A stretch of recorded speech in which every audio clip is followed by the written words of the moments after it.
চট্টগ্রাম নগরে বছরে জমা হওয়া ৭০,৮৩৩ টন প্লাস্টিক খাল নালায় পড়ছে, যা জলাবদ্ধতা সৃষ্টির অন্যতম কারণ। এছাড়া কর্ণফুলী নদীতে ২ থেকে ৭ মিটার পর্যন্ত প্লাস্টিকের স্তর জমেছে। প্লাস্টিক বর্জ্য নিয়ে সকালে নগরীর একটি হোটেলে আয়োজিত সেমিনারে এ তথ্য তুলে ধরা হয়। চট্টগ্রাম বিশ্ববিদ্যালয়ের সামুদ্রিক বিজ্ঞান ইনস্টিটিউট এই সেমিনারের আয়োজন করে। এতে এক গবেষণা প্রতিবেদনে বলা হয়, নগরের ৪১টি ওয়ার্ডে বছরে ২,৫৭,৯১৩ টন প্লাস্টিক বর্জ্য জমা হয়। তার ৭৩% সংগ্রহ ও রিসাইক্লিং হয়, যা একটি রোল মডেল। এছাড়া ১৯,০০০ নৌযান বছরে ৪০,১১০ টন প্লাস্টিক ও জাল সাগরে ফেলে দেয়।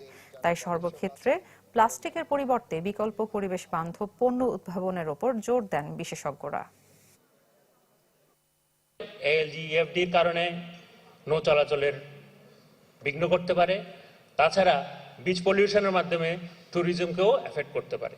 এই যে বিশাল পরিমাণ প্লাস্টিক বর্জ্য আমাদের সাগরের মধ্যে থেকে যাচ্ছে, তার বিরূপ প্রতিক্রিয়া বোধ ইকোসিস্টেম এবং আমাদের আর্থসামাজিক ব্যবস্থার উপর পড়ছে।